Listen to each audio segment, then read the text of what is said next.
The Routemasters by Andrew McGibbon. Episode 1, Taking the Michelangelo.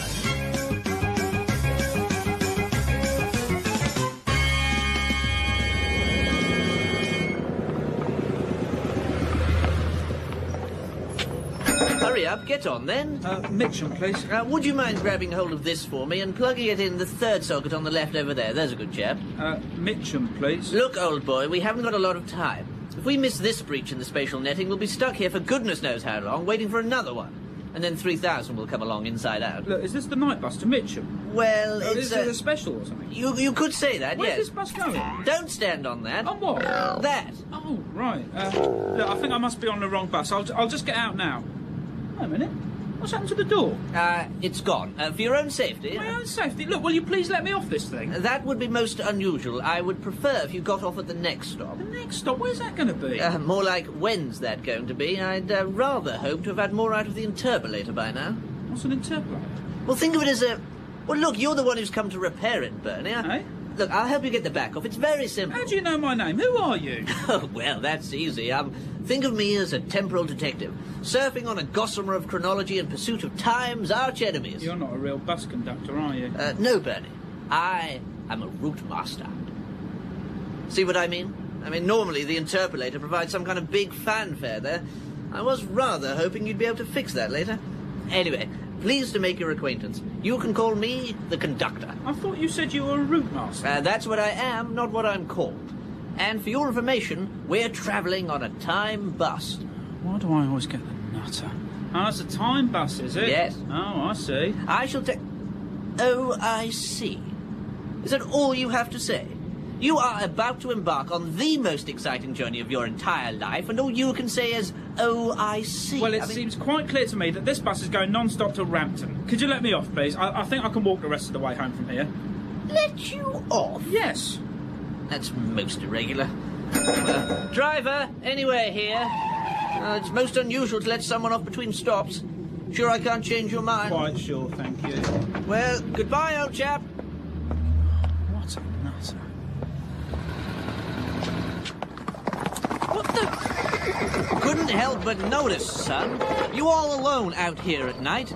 Them Sue's looking for a scalp like yours. And if they don't get you, the coyotes will. I reckon you'd be better climbing on and coming with me if you know what's good for you, boy. It's you again, isn't it? You get to see a lot of faces out here, mister. I can't rightly recall seeing yours before. It is you under that crappy beard and moustache. No, it ain't. Ow! I thought so. Look, whoever you are, look, just leave me alone. I just want to go home. I can't really do that, Bernie. Look, what do you want from me?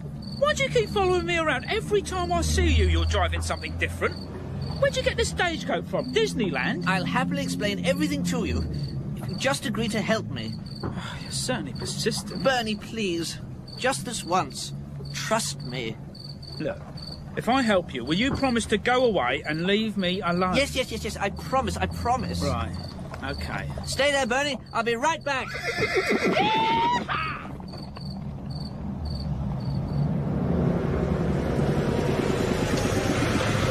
There you are. What happened to the stagecoach? Well, as a cost-effective method of passenger transport, it ultimately fell victim to the railroad. Then, of course, to the internal combustion engine. What? And... Oh, come along, Bernie. No standing on top, please.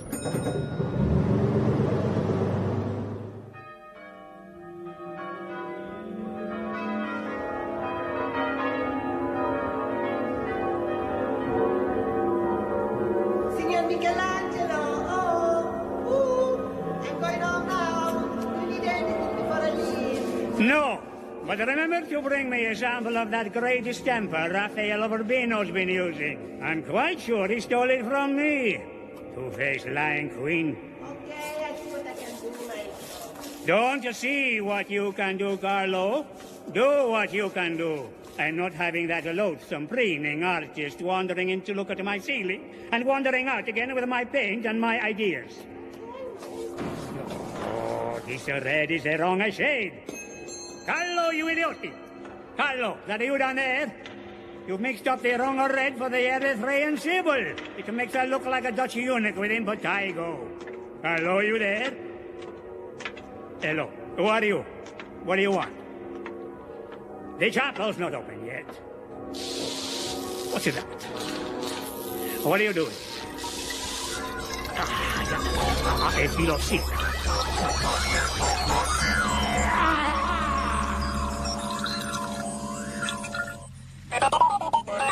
Oh, well done, Bernie. You fixed it. But I didn't do anything. Exactly.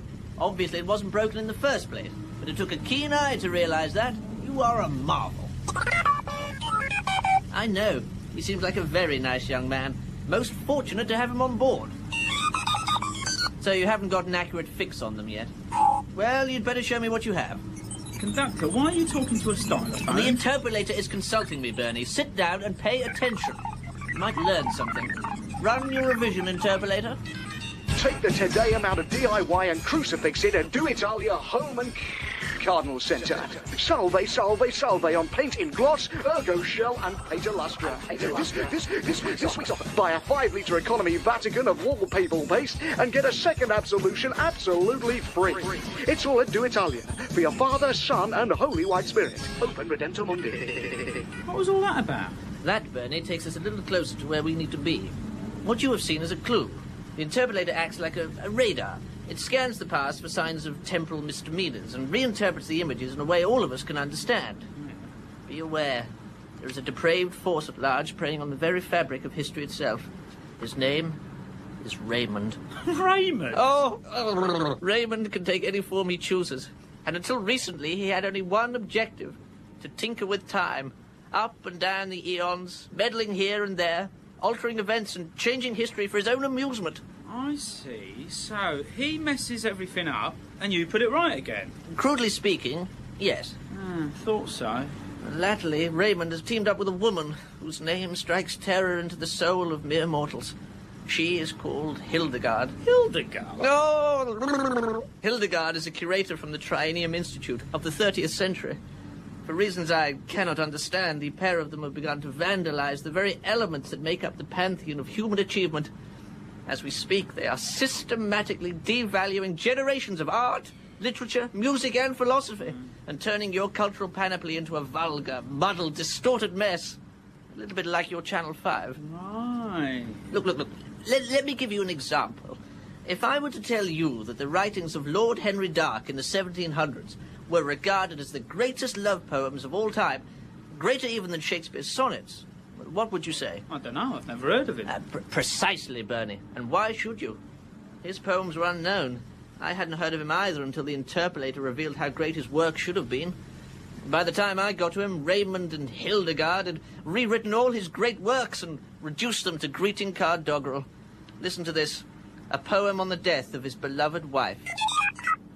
Before mine purging eyes behold this dead benediction of great beauty, that here lies colder than the moon. Now orbs grey glazed sparkle in heaven's rainbow, like Hecuba's tears seen from Elysian fields. It's beautiful.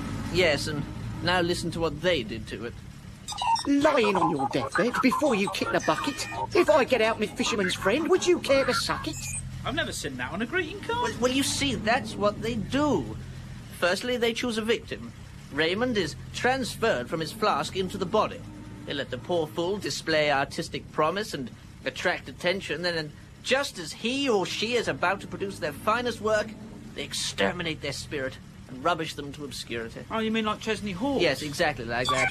I am the one and only. Oh, he was right about that, wasn't he? Look, this is all very interesting, Conductor, but why am I here? Well, Bernie, I think that's a question we ask ourselves from time to You time. know what I mean. God. Excellent, Bernie. The interpolator seems to have found something else. Could it possibly play something else? Well, you're the one who fixes it. Look, I don't fix anything. I don't even know what it is, nor do I care. Oh, now, look, you've upset the interpolator. Oh, for heaven's sake, Conductor. Look, I agree to help you. And I will need your help soon enough.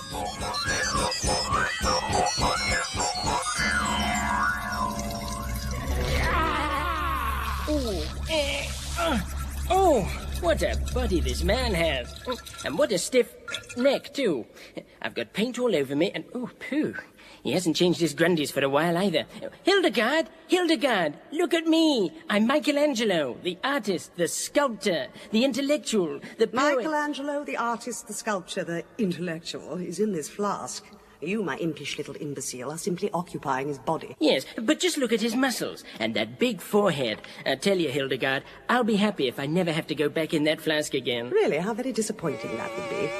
That's the proximity sensor. Yes, I'm not even on my back yet, and already I'm buggered. Nonsense. That meddlesome Routemasters is simply scanning the time routes. He's a long way from finding out where we are and whose body you've occupied. Don't underestimate him, Hilderghast. He rumbled me within minutes when I appeared on top of Mount Sinai. Well, perhaps that had something to do with the helicopter and megaphone you were using. Well, how was I to know the cloud was suddenly going to lift? Anyway, Moses couldn't hear me over the noise of the chopper. I think he just wrote down the first 10 things that came into his head. Look, if you do as I tell you, we can be out of here and on our way to another lucrative cultural nexus before anybody notices. You know, Hilderghast, I've said it before, and I'll say it again. Together, we make quite a team. Just remember, without me, you'd still be 6 inches high and running around on your balls. You know, you can be very hurtful and cutting when you want to be. You love every minute of it. I know. Please don't ever stop. Oh, look, the Pope's Secretary Curcio and his cronies are coming. Now listen to me. Remember to act like the man whose body you've occupied. He is a person of great conviction and passion. His artistic domination of this century is without question. He also possesses a frightening temper and is given to fierce mood changes. So should I take this penny off, then? What do you think, Raymond? If you have to introduce me, say I'm your new assistant, Serena, from Reggio Emilia. And, oh God, he's climbing up. And don't forget, the Pope Julius II is your patron, so show his children... Maestro! How many times do I have to tell you, Curcio, that I do not appreciate these interruptions? I am like an artistic river. How can I possibly be expected to complete my work when idiots like you keep silting up my flow? Well, if this is an inconvenient time to discuss your work, I'm sure I can come back with your preliminary payment in, let's say, a month's time. No, you weren't bothering me at all, Curcio. In fact, it's always a joy to see you. I just get a bit wrapped up in Miss Sealing, that's all. Yeah, no kidding. And tell me, Maestro, who is this beautiful young flower assisting you this fine morning? Yes, my assistant,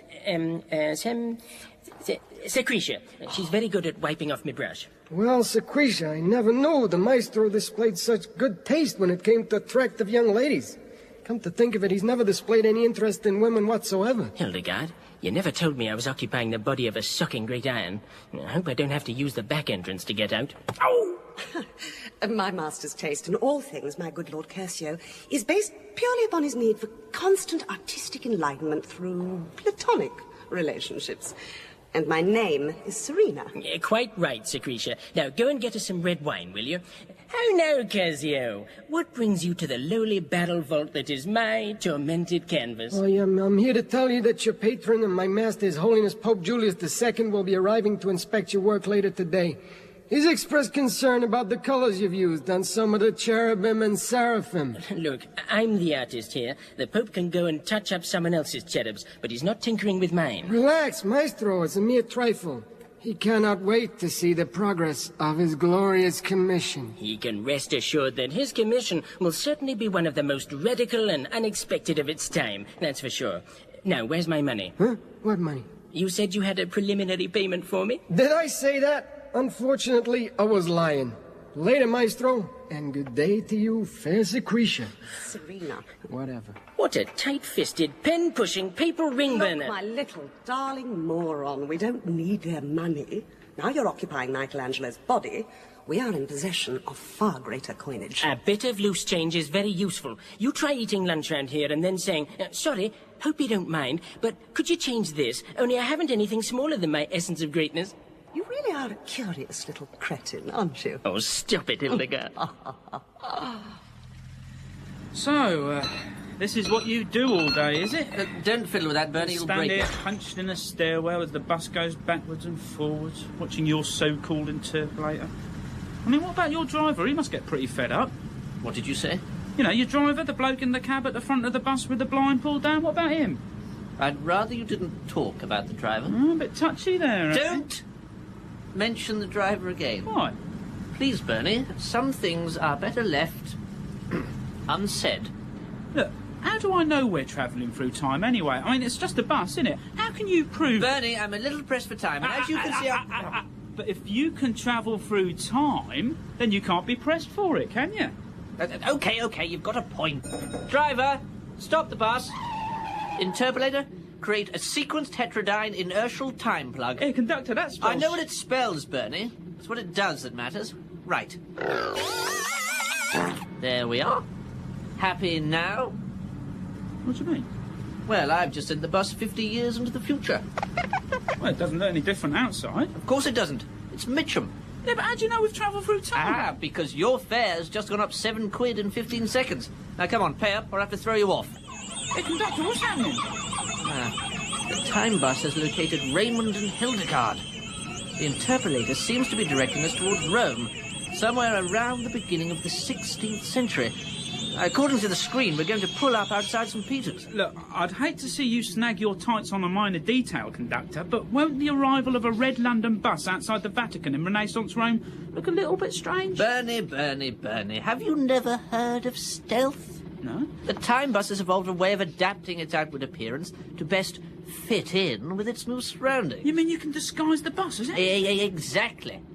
How do you think I was able to appear as a bus 1 minute and a stagecoach the next? Well, it was rather a good trick. You see. The time bus is fitted with temporal blenders, Bernie. A fail-safe device that assimilated key structural reference points from this period in history in order to project for the observer... a nude statue of Anne Widdecombe. Oh, dear. Well, at least we won't have any trouble remembering where we've parked. Though maybe we should get a fig leaf from the market. On second thoughts, better get a small bush. Small? Our friend, the conductor, is closing in, and you've only managed to paint one corner of the ceiling. Look, we don't have time to make it beautiful. Well, I don't see you rushing to help. Besides, I take great pride in my work. Oh, give me that. Yeah. This is how it's meant to be done. Yes, your way may be quicker, but my way ensures a more even coat. And the certainty of us still being here a year from now. Give it back. My way's best. I said give it back. Arguing over who can paint faster. Worried that the lady in your life might be about to overtake you on the stepladder? Not if you're using the patented Action Emulsion Turbo Roller. Look how easily the paint glides on the surface of the ceiling, allowing a Renaissance man like myself to cover twice the area in half the time.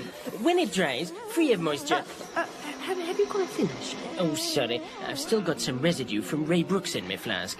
Oh, do get on with it. Yeah. I rule the world. According to the interpolator, Raymond is working somewhere inside the Vatican.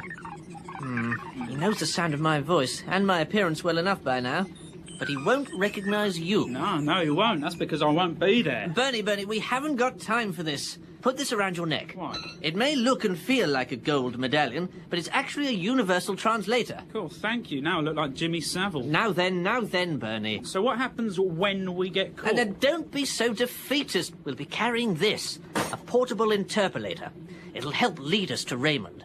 In an emergency, and I mean an emergency, push the emergency button. What, the big red plunger in the middle? No, the tiny grey one. Oh. The big red plunger's the spell check. Time will instantly freeze around you, allowing you to escape. Push it again, and time is restarted. And we mustn't forget this. A fully charged transient isolation skirt. What does that do? It reverses time inside any area you pointed at. Very useful for getting rid of graffiti. And perhaps most important of all, this. Catch, Bernie. What's that? It's a pot of gentleman's relish in case you get hungry. Follow me. We'll cross the square. Wow, this really is Rome. Quick, into one of those arches, Bernie. The portable interpolator is homing in on something. We need to watch. Run your revision, interpolator. Good day. You know, sometimes you can brighten even the largest room with a bit of creative painting. So I thought I'd have a go at this ceiling. Here we go.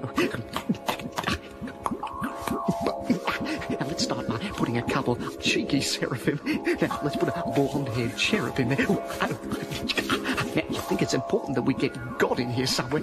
That's it. Tell you what, let's get him creating Adam, and I'll use a different brush for all the cute angels carrying him on the world too. Can you see Moses? Have you guessed what it is yet? Bernie, let's look at the clues. A singing Australian, one big coat, lots of colours, biblical theme. We're obviously looking for Jason Donovan. Nah, too much gaiety to be him. Far more likely to be the Sistine Chapel ceiling. Yes, that's good thinking, Bernie. Let's keep our eyes peeled for both, just to be on the safe side. Now, this looks promising. What do you think, Bernie?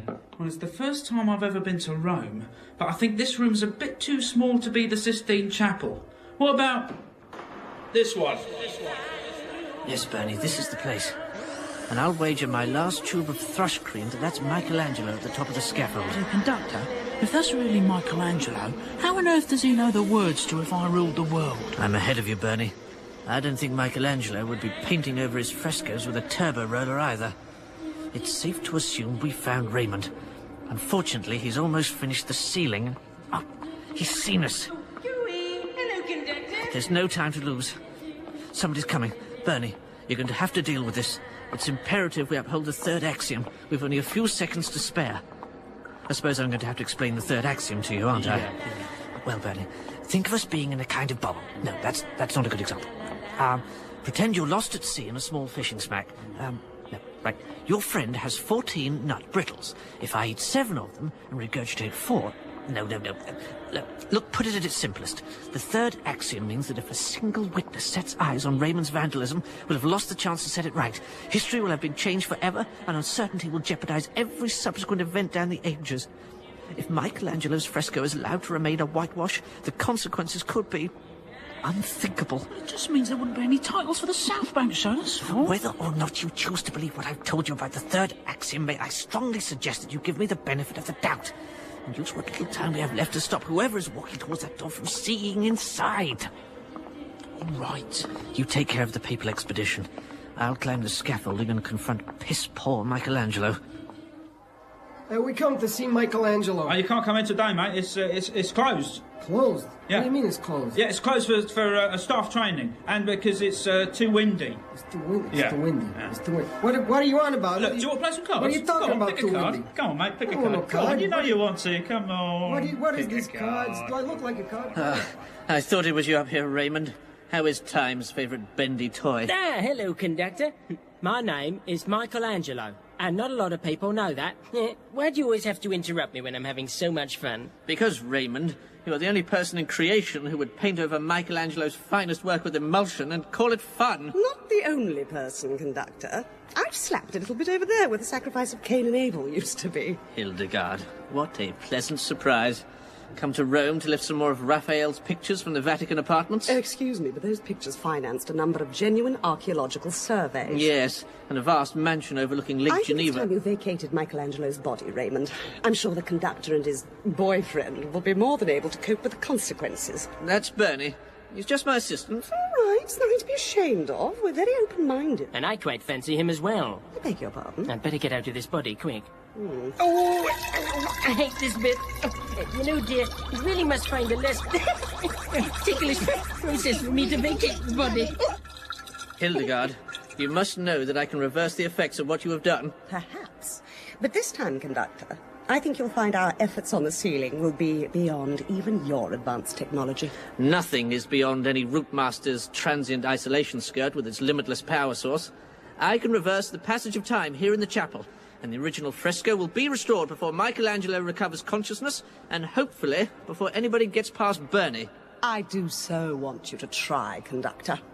Well, we really have got to be going now, haven't we, darling? Yeah, and I as well. You sound remarkably at home in there, my little baby butt plug. Wait a minute.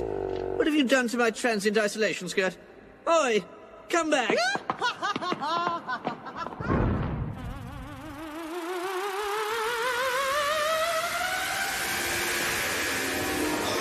Conductor! Oh, what's that smell? God, I think I've got the Pope and his mate occupied till tomorrow. I appeal to their instincts as men of the cloth. What did you do? Remind them it was time to sing the Angelus? No, I introduced them to booze and gambling. Ah. Yeah, they're too plastered for poker, and any mention of gin rummy gets them very confused. They won't be coming in here for a while. Here, conductor, what's that? Hildegard. Yes, Bernie. What's wrong? Oh, she's managed to render my isolation skirt utterly useless. How? Look on the walkway. See? Oh, yeah. Looks like cheese. 1-inch square blocks of unpasteurized Cumbrian blue vena, to be precise. Plays havoc with the skirt's retro-sequencing. Yeah, of course it does. Michelangelo's coming round. Well, there's only one thing we can do, Bernie. Oh, sorry, Maestro. Bernie, hit the emergency button on the portable interpolator. Right. Cucumber. C-U-C-U-M-B-R. Oh, that's how you spell it. The little grey button? Oh, yeah. Cool! Everything's frozen except for us. Here, wait a minute. If you were going to freeze time anyway, why'd you have to hit Michelangelo? Because the smug bastard was asking for it. Too clever by half. Deserved a good smack, I thought. For once, I think I agree with you there. Oh, look at the ceiling. How are you going to repair this lot? The art master of Chelsea's Sistine Chapel painting by numbers kit. What could be simpler? Close the curtains. Position the spectral projector provided on your bedroom carpet.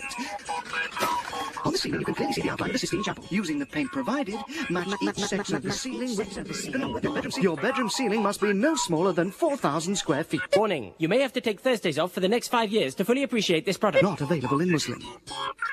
Brilliant! That's it. The interpolator can project this stencil outline of Michelangelo's work onto the ceiling.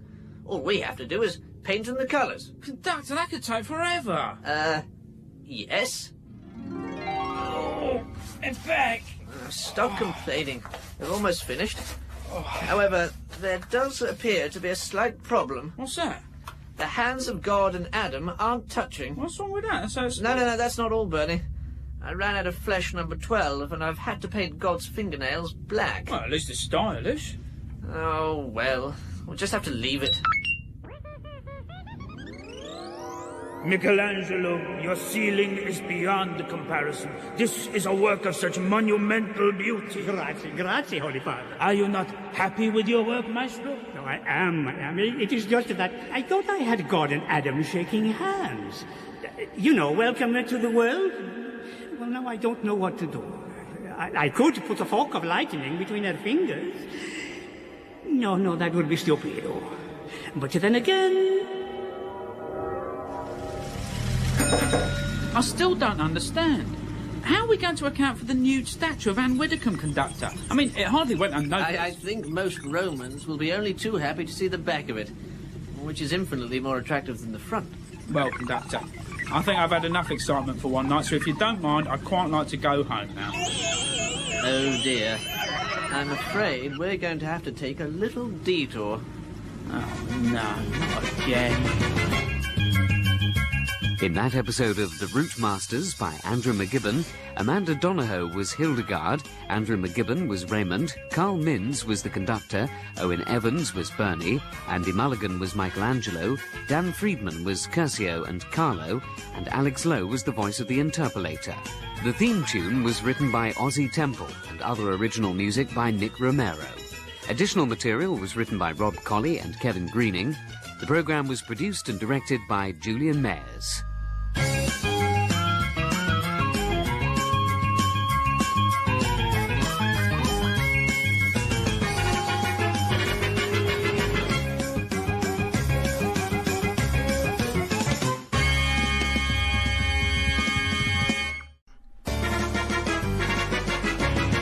The Routemasters by Andrew McGibbon. Episode 2, Don't Be a Freud.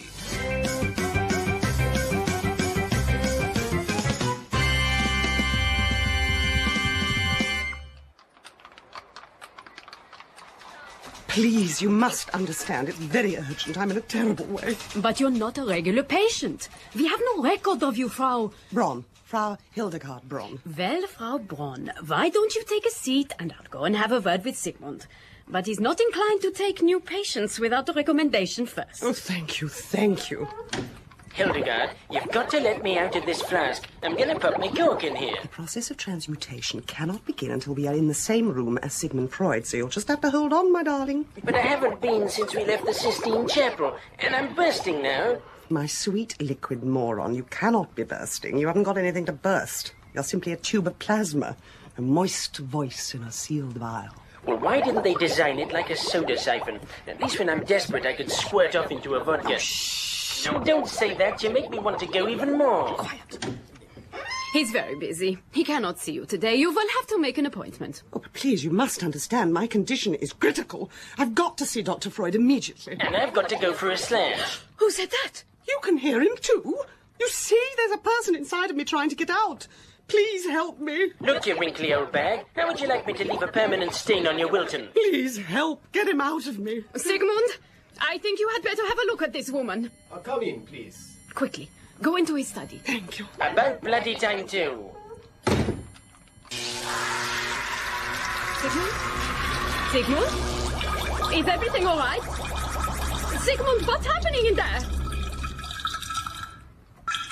Well, Frau Braun, come back again after lunch and we'll continue the treatment. Yes, Dr. Freud, and thank you. Oh, it was my pleasure. I never thought transference could be so much fun. Sigmund, what happened in there? Oh, I opened the window and a gust of wind blew off some of my knickknacks. But Sigmund, you never opened the windows in your study? Well, you know, sometimes you have to strike out against tradition, Betty.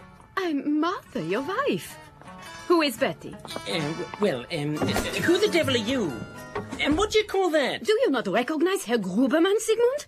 He's one of your patients, and that is his zither. You came thither to dither with your zither, did you? Well, I'll be back to see you later, Herr Grubermann. Gott Himmel! Conductor? Yes, Bernie? Where are we going? I'm not sure. The interpolator will tell us something in due course. Where are we going? I've just told you, Bernie, I'm not sure yet. Where are we going? Bernie, what is wrong with you? Why are you asking me the same question? Where are we going? Bernie, have you got... Where are we going? Where are we going? Oh, give me that. Where are we going? I've told you before about tinkering with the controls of a translator. Once you switch in the subject loop discharge setting, it can be impossible to get it to stop. Where are we going? It might be important for you to hunt down Raymond and Hilderghast, Conductor, but you promised to take me home as soon as we'd finished restoring the Sistine Chapel. Where are we going? I'm sorry, I'm bored and fed up. Well, that may be so, Bernie. Where are we going? Being bored doesn't mean you can jam me up a vital piece of... Where are we going? Equipment. There. Where are we going? Oh, bugger. Look, Conductor, I want to go home. I'm no hero. I'm not built to save the universe from cultural thieves, and I don't want to be a Routemasters like you. I'm sorry, Bernie, what they're doing is wrong. Raymond and Hilderghast are unravelling the richness of your civilization and perforating the soft flesh of your culture with every act of larceny. A few pricks here and there might not add up to much. But soon there's prick after prick after prick. And finally, those little pricks tear the flesh apart. Oh, dear. Now the translator's talking in poodle. Yeah, I know. Let's turn on the other translator and see what this one's saying. Bernie, for heaven's sake. I want to go for a walk. I want to go for a walk. Wow, that's cool. I can talk to the animals. I want to eat. There's a bitch over there. That's a bitch, that is. I like Bernie, will you get this thing off me? like that bitch. It's cocking itself against my leg. You must be on heat, Conductor. You make a I'm going lovely to couple. smell her It's not bottom. designed to try and copulate with Do me. you want to It's a smell my translator. bottom? Tell it to Go get on, down. smell Get my down. bottom. Oh dear, my master's angry. I'm scared I might do a poo. I hope he doesn't rub my nose in it. Doesn't anyone want to smell my bottom? Give me that. And as for this one... Now, Bernie, if you're bored, why don't you watch a quasi-dimensional thought lozenge? You what? It's like your VHS video. Great idea. There's a blockbuster at the end of my road. You can drop me off. Now, what's all this about? A comprehensive history of the penile. That's pronounced pee-knee. Who or what are the penile, Conductor? The pee-knee, Bernie. Why did you watch it? Hi, my name's Simon Bates. Quasi-dimensional thought lozenge piracy is a crime. Before viewing, check underneath the 5D projected fractalgram and make sure your quasi-dimensional thought lozenge has an unbroken white plastic lid. Oh, let's spool past this. It's a copy anyway. So, Hilderghast, here we are, eh? Beautiful Vienna. We've a lot to do this morning. I won't feel properly dressed until I've visited Loden Plankels, the traditional Austrian clothing store, and bought myself a Tyrolean dirndl. They're all the rage. And tell me, my soft and fluffy cretin, have you any idea what a dirndl is? No, but I understand they're all the rage. A dirndl is a skirt, you irrepressible idiot. Oh, well, perhaps I could wear it as a wrap, then. We are not in Vienna to buy clothes. We're here because Sigmund Freud is putting the finishing touches to one of his most significant and revolutionary papers. He delivers it to his select group of disciples sometime this evening. I've decided it'll make an excellent exhibit at the Triennium Institute, and therefore I want to get my hands on it before Viennese society does. No, but I'd planned to go on the Ferris wheel at the Prater Park. It's only just opened. I want to feel the wind blowing up my dandle. When we've got what we came for, then I'll take you for a ride on the Ferris wheel. You know, Hilderghast, it's hard to find the words to say what you mean to me. How about my entire existence and everything I've ever done or ever will do? Well, that's more words than I'd have used. Excuse me, Sigmund. It's really you? What? Oh, yes, it's me. I'm sorry, but I don't know your name. I'm Jung. Really? Well, you're no spring chicken from where I'm sitting. No, I'm Carl Gustav Jung. Of course you are. Forgive me. Oh, and have you met my sweet, sexy little... I am Hildegard Braun, a new patient of Dr. Freud's. Pleased to make your acquaintance, Frau Braun. Sigmund, are we not having a meeting of the circle tonight? Say yes. Say yes. Yes. In fact, anyone who doesn't come is a square. Of course they are, Sigmund. One of your jokes. See you tonight, then. It's not like Sigmund to socialize with his clients. He's acting very strangely. How these mysterious gifts are bestowed is and remains an enigma. I can't believe what this video's telling me. I thought you might find it interesting. It's the most extraordinary thing I've ever seen. According to this, far into the future, the human male sexual organ becomes sentient and aware, breaking off from its male host of 1 billion years. Well, most women will tell you it's always had a mind of its own anyway. These detached organs became capable of reproduction themselves and started to form peaceful communities. Their generous and compliant nature made them an easy target, however. Soon they were enslaved to nations of unscrupulous women and eunuchs who would keep whole nests of peni imprisoned under their beds purely for their own pleasure. You bought this in a sex shop, didn't you, conductor? Actually, I did, but not one you'd understand. With their rights increasingly threatened, some of the communities became reactionary and formed militias, marshalling themselves under the banner Pudenders of the Faith. In the battle that followed, size mattered, and given that most averaged in length no more than 6 inches in height, even when tumescent, the peni were no match for the combined aggression of women and youths. They were terrible times, Bernie. Shh! I'm watching. The peni formed temporary attachments to some of the disaffected male drones, or castros, as they'd become known. See figure 2. Oh yes, that's clever. These attachments proved to be mutually beneficial. For the first time in eons, man and organ enjoyed real power again, with one important difference. Should the host male or female become too overbearing and aggressive, then the organ could detach itself quite readily and even take sides in an argument. The power it held was such that a term invented by Sigmund Freud in the 19th century could now be applied with a brand new definition. Penis envy. Sorry, Bernie, you'll have to watch the rest of this another time. Well, I was really enjoying that. Maybe so, but the interpolator picked up another deviation in the temporal flux, which can only be the work of Raymond. If this interpolator is such a great piece of technology, why can't it do 2 things at once? True, the interpolator is a very complicated and highly advanced piece of equipment. Unfortunately, there's only one socket. Run your revision, interpolator. Welcome to Psychoanalysis Just a Minute. Sigmund Freud, one of our most experienced members, you have 1 minute to tell us about your childhood. When I was young, I went to the fun fair at the Prater Park in Vienna with my mommy, and I rode on the big wheel and held hand with my mother. A challenge from Carl Gustav Jung. Buzzer fixation. Yes, Iggy, I'd rather hear that you did. Go on. Just a tad too much. So, a great challenge, and Carl Gustav, continue to tell us about your childhood. I too went to the Prater Park and went on to the inflatable ego when I fell onto my body. Sigmund Freud, a challenge. Anal retention. Bernie, I'm confused. This means nothing to me. Ah, Vienna. Prater Park, tell your driver to take us to Prater Park. What did you say? I said tell your driver to take us to Prater Park. Why did you have to mention his name? Whose name? Don't make me say it. What, the driver? What? No. Conductor. Bernie, Bernie. I'm just... So, me own office. I've always wanted me own office. Just a shame it's someone else's. What does this do?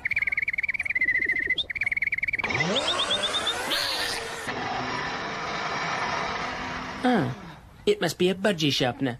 Well, what would Sigmund Freud be doing now? Oh, I know. Betty, could I have my next patient, please? Betty, could you show my next patient in, please? Sigmund, there is no one here by that name. I've told you before, this is your wife, Martha. Now do you understand? Of course I do, Martha. Now, when Betty gets back, could you get her to show me in my next patient, please? Well, I have Frau... Jawohl, Hitler, Karla Hitler. Frau Hitler waiting. She's very worried about the disruptive behavior of her little boy, Adolf. She says it's urgent. And then I've got Herr Grubermann, the zither player. Ooh, a zither player. I tell you what, Betty. Tell Frau Hitler to up little Adolf's dosage of gripe water and send him on an assertiveness course. That should iron out any antisocial tendencies. Now send in the zither player. Ah, Herr Grubermann, come in. I see you've brought your... what remains of your instrument with you. Why don't you put it over there? Now, I would have to say that your repressed libido has been directed toward your buzzer. I mean your zither. Is that what I mean? Oh, excuse me, Herr Grubermann. Yes, Betty? It's Martha here. That is my name, Sigmund. Frau Hildegard Bronn has arrived, and she's very agitated. You better send her in, Betty. It's Martha, Sigmund. I thought you told me it was Hilderghast. Oh, never mind. I'm sorry, Herr Grubermann, but we'll have to continue this another time. Und du hast immer eine Zither in dem Schrank. Im Fall, dass mein kaputt geht? I keep a spare zither in the cupboard for you to use in times of crisis. Really? Ja. Oh, yes, of course it is. Well, look after this one. You can take it to the Volksplater and busk with it if you like, but I want 30% of anything you make. And try and bring it back in one piece, will you? Ja, danke. Well, Raymond, what do you think? Oh, my word, Hildegard, you do look fetching in that lederhosen. You can look, but you can't touch. Oh, don't get me all steamed up and excited, Hildegard. I've had quite a session of it already. Megalomaniac tendencies, broken zithers, someone called Betty who claims she's my wife Martha. She is your wife, Martha. Freud is a happily married man, you cosmic imbecile. Well, if she's my Martha, where's my father? Get it?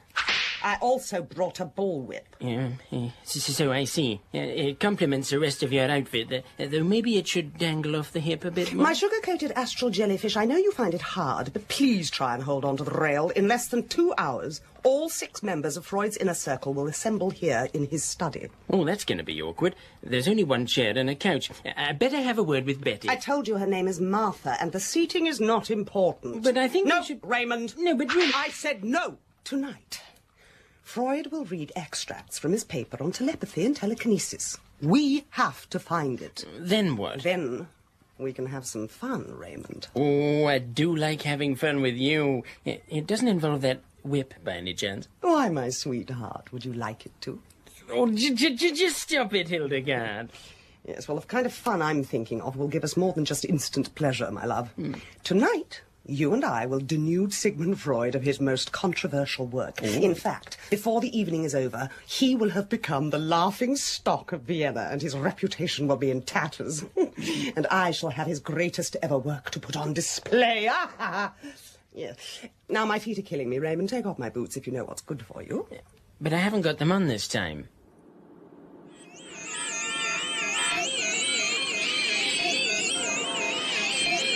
Ah, here we are, Bernie. We've arrived in Vienna. Here, shall we go for a walk in the cold air? Bernie, we haven't got time for that. And the interpolator screen's gone all fuzzy. Oh, the image has gone. Oh, you do know it, then. Bernie, this time I'm confident that the temporal blenders will disguise the time bus in a manner discreet to its location. We're pulling up to the funfair, conductor. Here, conductor, why are we vibrating? Why don't you have a look outside? I'll open the door for you. I'll be happy to. I'm beginning to feel a bit sick anyway. What can you see, Bernie?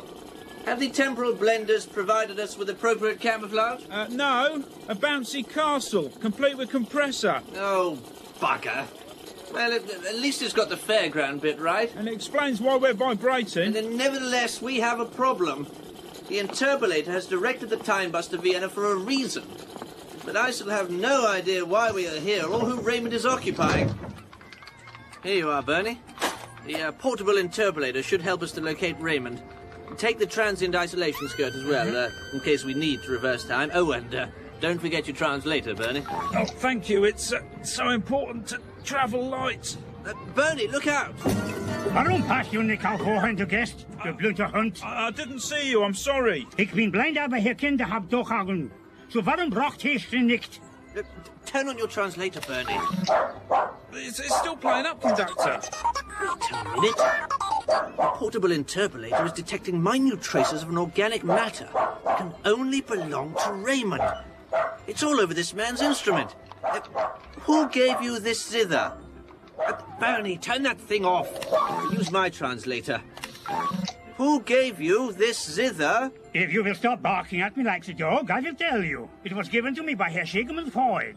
I am one of his patients, so I don't know for how much longer, now that I have broken his zither. His patient, eh?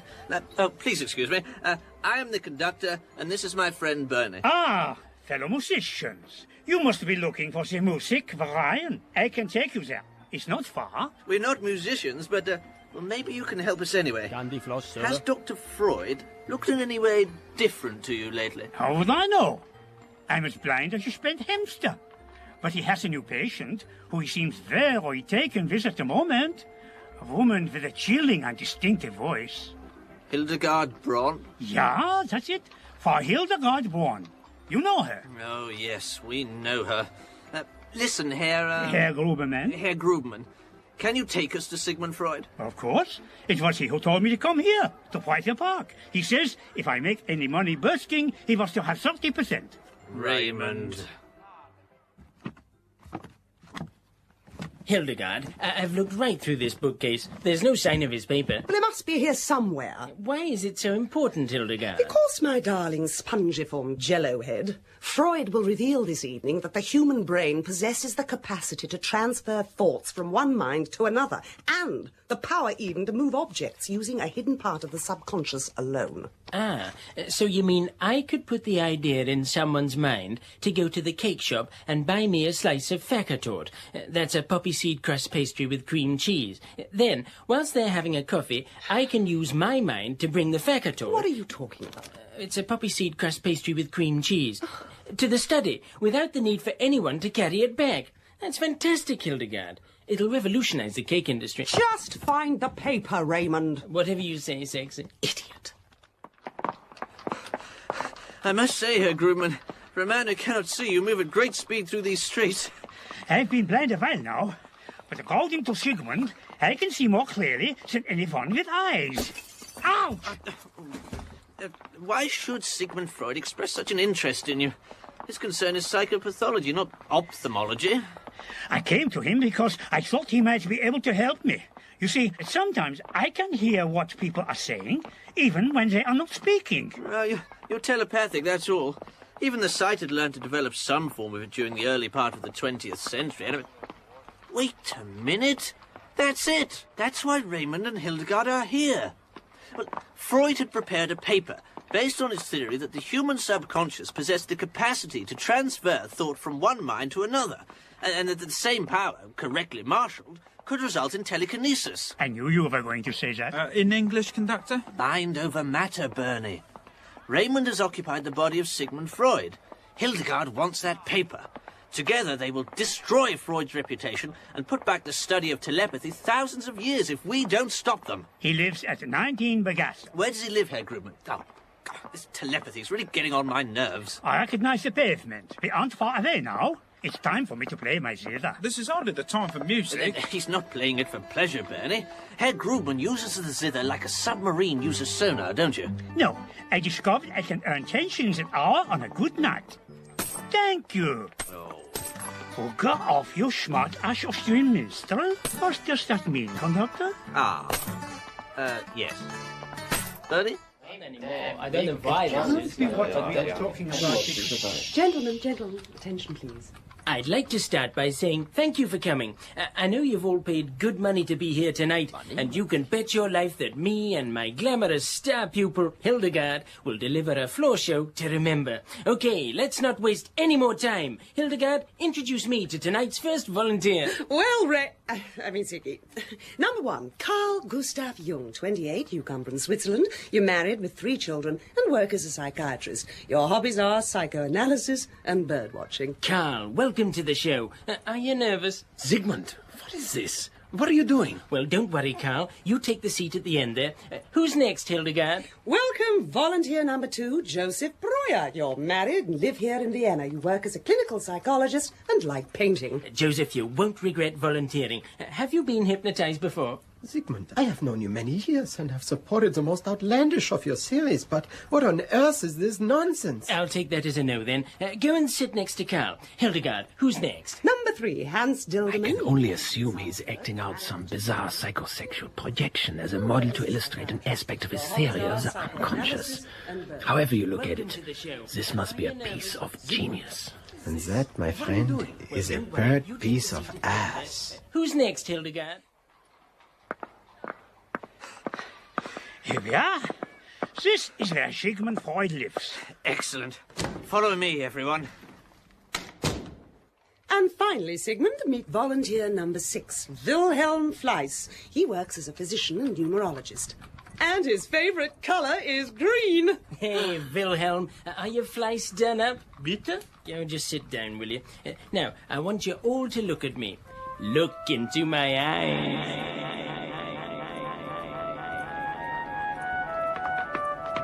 Oh, this is ridiculous. How much further up these stairs do we have to go? I don't know why we're going up them. Freud lives on the ground floor. Oh, well, why didn't you say that? Oh, come on, then. I know what you're thinking. And it's not pronounced like that in German.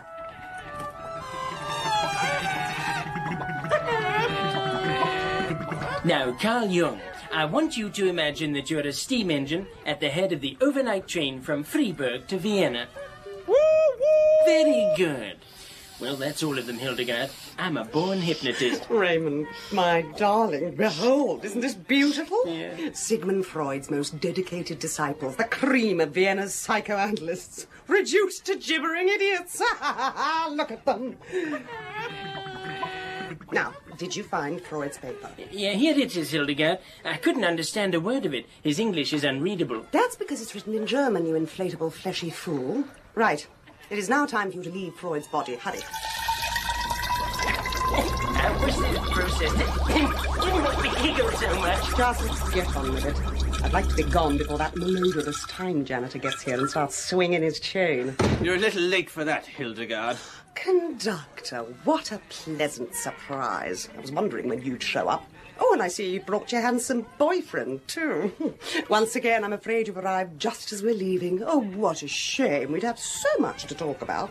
I don't think you'll be going anywhere just now. As long as I've got this pointed at you. No, not that. This. Hildegard, he's prepared his nightie. Skirt, Raymond, his transient isolation skirt. Oh, yeah. Think you can threaten us with a dirndl, do you? Look, if he pulls the trigger, we'll be sent back to the middle of next week, you bubble-brained booby. Yes, indeed. Your exploits will be halted, and this area of time will be properly restored. Bernie, get Freud's paper from Hildegard. Come on, hand it over, love. Oh, so butch. You and I, Bernie. What do you say? You want to play with me, Bernie? It'll be fun. We can travel up and down time. I'll fulfill every fantasy you've ever had. Oh, yeah. No, you're twisted. Pull that trigger, conductor, and this gravichroma spray will regress Bernie 2 billion years. He's 1 second away from becoming a salamander. Touché, I think, conductor. Come with me, Bernie. I'm your mistress now. Hildegard, wait. Bernie, it looks like I may not be seeing you for a while. So I popped one of those jars of gentleman's relish into your jacket pocket, in case you get hungry. Conductor, what's going on? I thought that was patently obvious, old boy. Hildegard is abducting you, and there's bugger all I can do about it. I'm so glad you're seeing things my way, conductor. That paper forms the basis of the greatest advance in communication since humankind first learned to speak. Except now that you have it, of course it doesn't. Exactly. Now it's just our little secret. Hildegard, it stinks of cigar smoke in here. What was he doing? Until the next time, conductor. Bernie, I won't be far behind. Don't let her talk you into anything. Goodbye, old chap. Yeah, thanks a lot. Yeah, and I know him as well. Oh, God.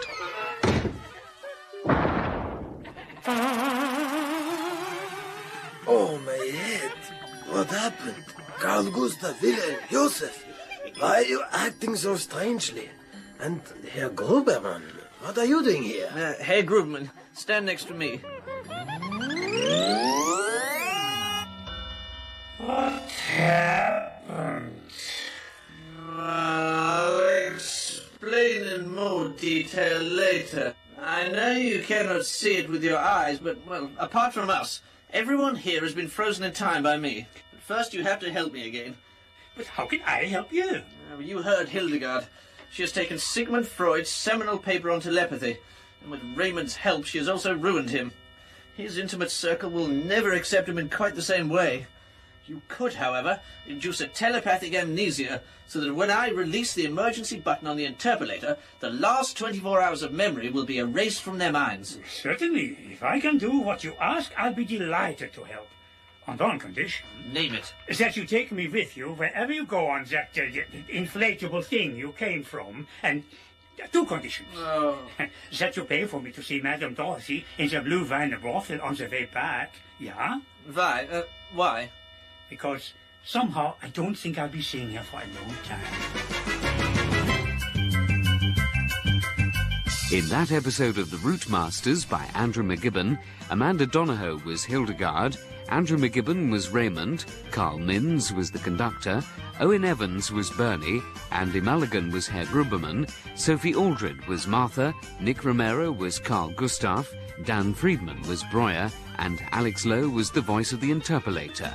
Additional material was written by Rob Colley, Kevin Greening, and Julian Mayers. The theme tune was written by Ozzy Temple, and other original music by Nick Romero.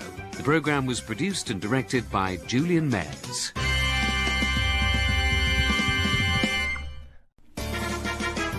Excuse me, can we just stop it there? I thought I'd just do a quick recap. Right. Bernie has been trying to get home to the 20th century ever since he mistook the time bus for a night bus to Mitchum.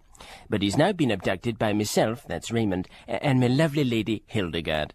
Meanwhile, the conductor, still aboard the time bus and trying to locate Bernie, has picked up Herr Grubermann, a blind zither player from 19th century Vienna. You can carry on now. The Routemasters by Andrew McGibbon. Episode 3, On the Buses.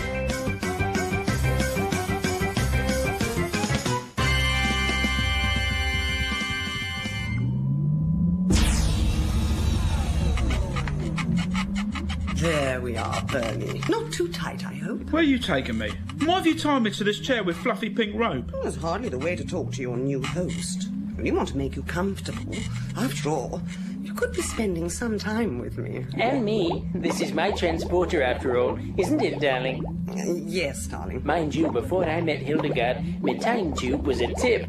I tell you, this place needed a woman's touch, and since my golden lady arrived, everything's been spick and span. She's even added some feminine things, though bulkhead-mounted foot irons and wrist restraints seem a strange choice for a woman of today. Oh, shut up, Raymond. Do you mean that? One more word, Raymond, and I'll desiccate you. I thought you did. You two are like some sort of sick double act. Oh, do you think so? Hildegard's got quite a good voice, but my tap's not what it used to be. You're a knob. You're very kind. I could curse myself for letting Bernie fall into Hildegard's hands. He's an innocent participant. You must not blame yourself. I'm sure he's perfectly safe. Herr Grubermann, I cannot thank you enough. Conductor, it was my pleasure. There is no one in the world who does it quite like Madame Dorothy. Is she not worth every shilling? Looking at Madame Dorothy, I think you have a distinct advantage being blind. And given the frequency of your visits, I wouldn't be surprised if that's how you went blind. Anyway, that wasn't what I was thanking you for. Without your telepathic skills, it is likely that Freud would have ended up the laughingstock of Vienna. It was nothing. Hardly nothing, Herr Grubermann. Hildegard and Raymond turned Freud's inner circle of psychiatrists into a bunch of gibbering idiots. Inducing a state of 24-hour amnesia using telepathic suggestion was the only way to restore the status quo. On its own, that is an uncommon skill. Not one I would have associated with a blind zither player from 19th century Vienna. I haven't always been blind, Conductor, but I have myself suffered a curious amnesia as to what I was before the accident. Accident? Yes, Conductor. I was knocked over by a tram, rather like the one you and I are sitting in now. This isn't a tram, Herr Grubermann. You're travelling on a time bus, and I am a Routemasters. Well, that's an improvement. Can you remember what happened? Some of it is very hazy. It was Christmas Eve. I just been to the loading planking to buy my wife a dirndl. They're also rage in Vienna. I recall looking both ways as I crossed the street, like you do, and... Yes? And... Yes? To be honest, it would be a lot easier without that awful music. Interpolator.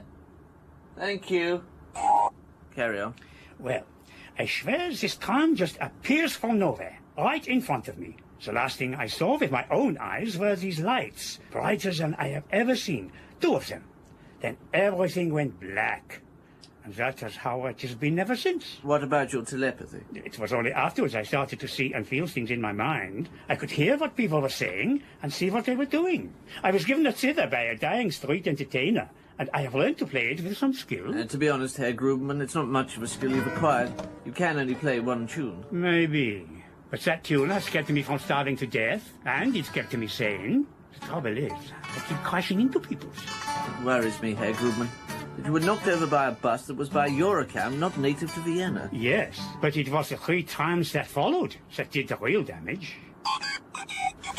Never mind. Just keep searching. He's bound to turn up somewhere. I hope I am not speaking out of turn, but I can't help noticing that you seem to be doing a lot of talking to a pipe organ, and it seems to be talking back to you. I'm sorry, I don't think you've been introduced. Herr Gruberman, I would like you to meet the interpolator. I'm pleased to make your acquaintance. What a charming thing. An accordion that can talk to you. Perhaps I should give up playing the zither and get one of these. Herr Gruberman, it's much more than just a musical instrument. Interpolator, run your revision.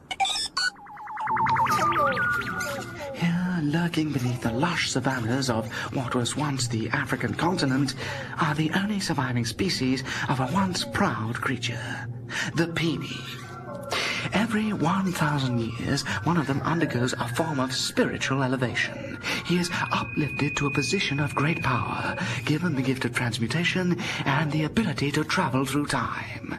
How these mysterious gifts are bestowed is and remains an enigma. But today we are fortunate enough to witness this rare event at first hand.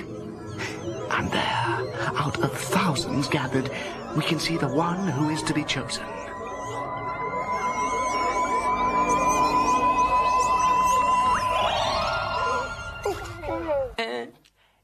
Hi, everybody. My name's Raymond, but you can call me Ray.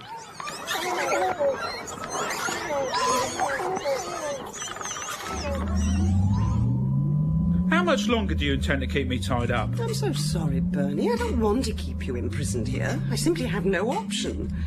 But then, I'm a prisoner here too, you know. This is hardly a prison, Hilderghast. You've no idea what it's like being all alone inside this transporter. A woman gets, well, lonely. Look, why don't we talk it over somewhere more private? Like my chamber? I'll untie you. Though if you like, I can always tie you up again in there. I'm perfectly happy where I am, thank you. Hilderghast, what are you doing? Oh, stop blubbing, you jellied macro follicle, and let me get on. How can you seduce him right in front of me? Well, because I thought you might like to watch. Oh, well, that's different. For a moment, then, I thought I was experiencing the first flushes of deep, penetrating jealousy. Well, I just want to make you happy. Yeah. Bernie? Yeah, what? You really are something, Hilderghast. Don't you want to see the real woman underneath all these tight, restricting clothes? Oh, yeah, I'd love to. I mean, no, I wouldn't. Oh! Oh, go on, Bernie. I'll untie your knots if you promise to be a good boy. Oh. Raymond, monitor the controls for me. Where are you going? I'm going to entertain our guest. But you said I could watch. No, I said you could watch me seduce him. Now get back to the controls or I'll be forced to perforate your treacle vat. Come along, Bernie. Treacle vat. Jelly follicle. I'm a fine figure of a flask. She's so cruel and heartless.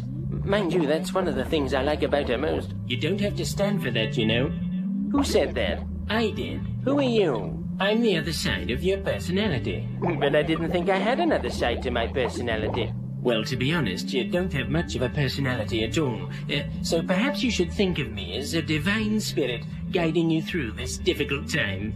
Okay. What do you think I should do? You've been given the power to transfer yourself into anybody you want to.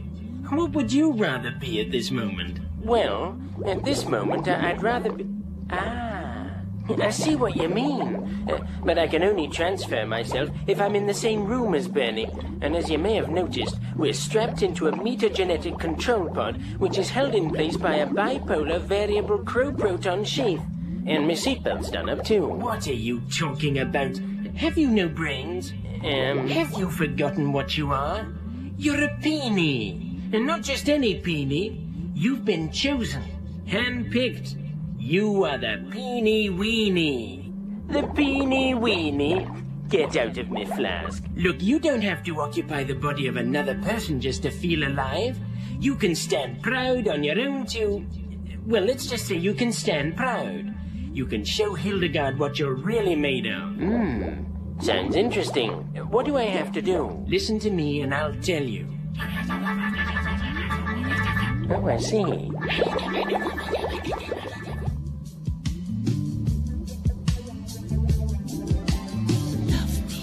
You see, I was just waiting for this night bus when this old-fashioned Routemasters bus appeared out of nowhere.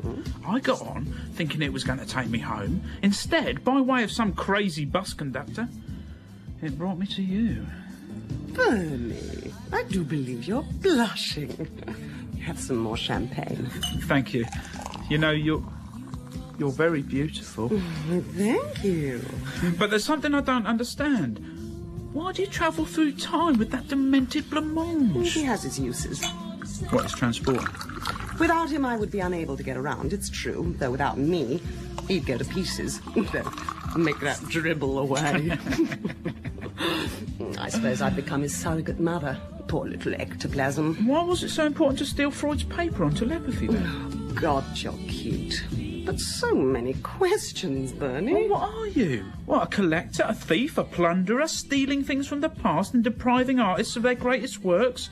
I mean, couldn't you find something more fulfilling? At this moment, Bernie, there's only one fulfilling thing I'd like to do. Oh, yeah.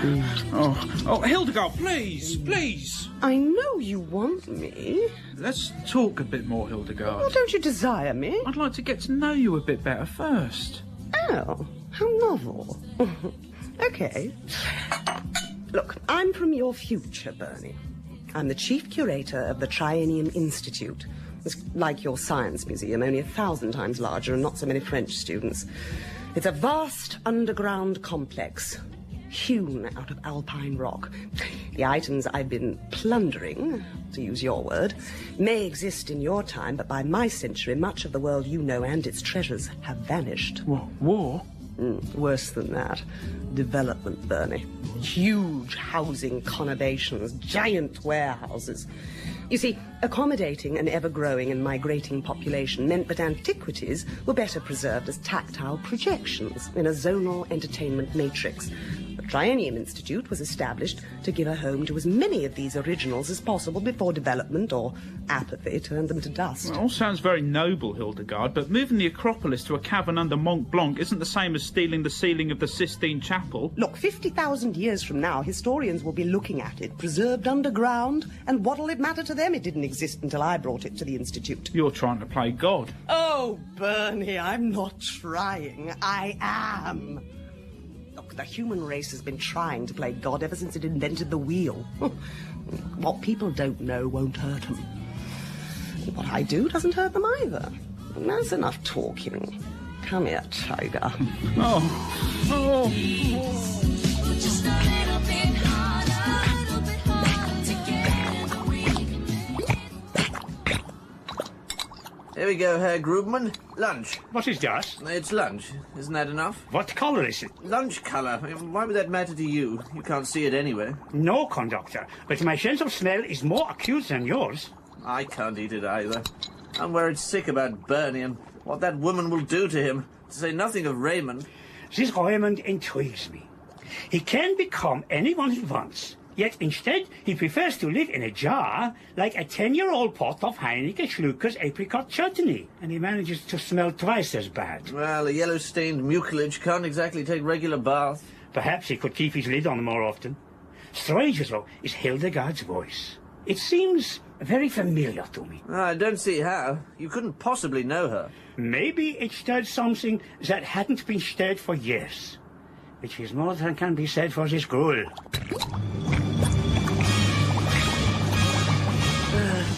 Bernie. Oh, Hildegard. Yes, Bernie. Oh, what are you doing?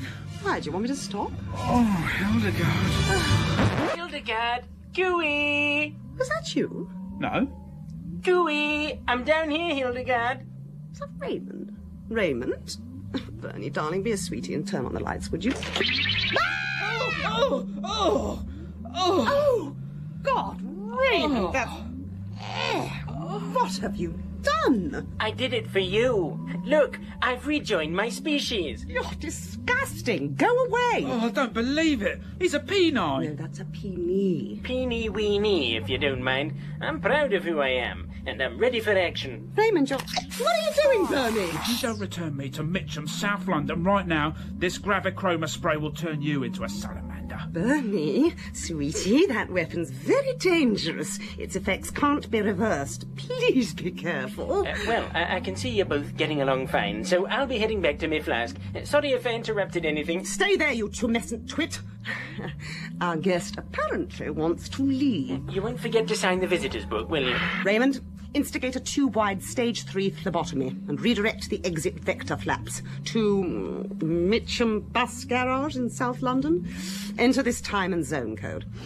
101100223104550087688593. Do it now.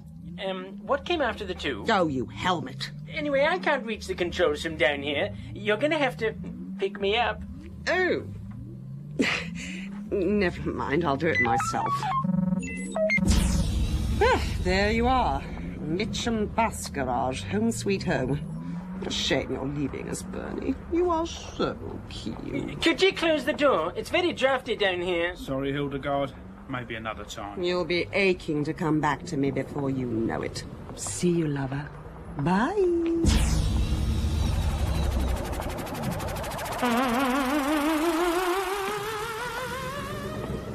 Oh, at last. So nice to be home.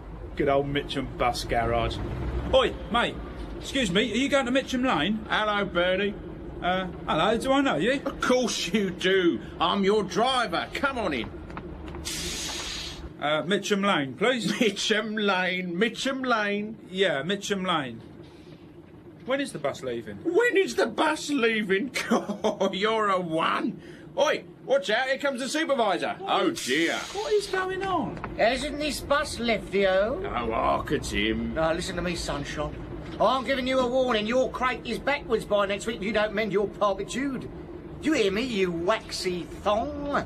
Sorry about that, Bernie. We've got some right liquish all sorts working for us. Where are you going? Mitcham Lane, please. Yeah, how do you know my name? Oh, it's written all over your retinium, matey-o.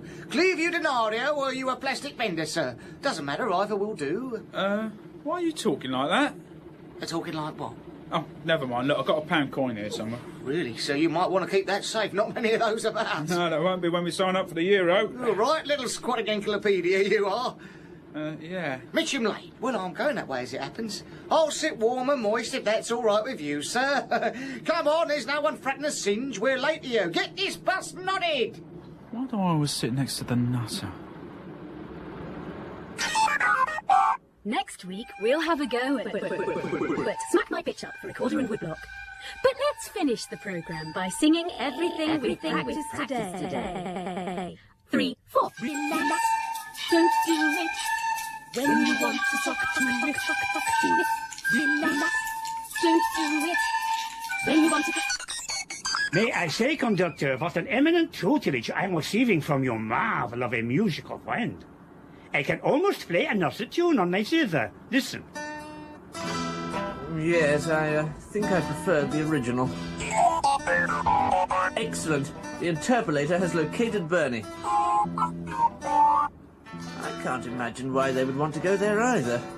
There's nothing worth plundering. They've left him behind? Typical. We'd better get him before he's noticed. He's probably already very disorientated. I'm sorry, Herr Grubman, but I'm going to have to cut your lesson short. No matter, I've learned quite a lot already. Relax. That tune would send me to sleep. I won't make any money playing that one.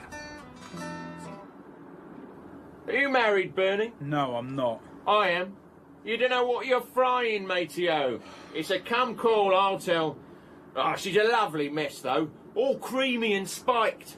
The farchneck langhoppity crimble humble, sir. It's most keyhole. Look, I'm sorry, I don't want to be rude, but I've had quite a few days of this, and I'd just like to be left alone, please. Are you not finding me pleasing and entertaining, sir? Not really. In fact, I think you're a bore, actually. Bore? Bore? Bore?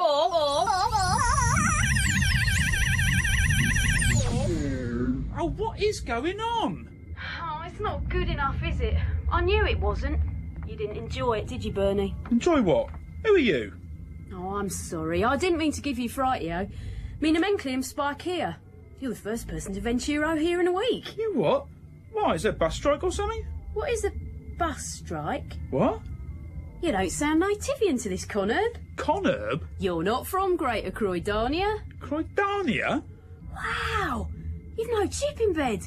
I thought you talked funny. What? You've no identio chip under skin. Get off my arm. Here, let me off this bus. Of course. I'm just saddled you didn't enjoy it. Enjoy what? The revision. You're not the only one. I just can't figure out where I climbed out of the graph. I thought people would flume to see what it was like to tilter on an old Londonian. This isn't a real bus, is it? No, of course not. And this isn't really Mitcham bus garage, is it? No. But it's as close as I could get from the granary pictures. What? You look a bit trophy. I'll get you a flip of Aqueous. Bubbly or still? Where the hell am I? Hell! That's a great word. You're inside the Greater Croydania Entombment Crucible. I've been bridging one of the coactive lozenges, with little success. So, this isn't South London? South! What a great word! London? Well, that was a long time ago. Well, what year is it? MMCCXXXV. In numbers? Oh, we're not allowed to use numbers in here. Wait, hang on, I can work it out. It's MMCCX... 2235?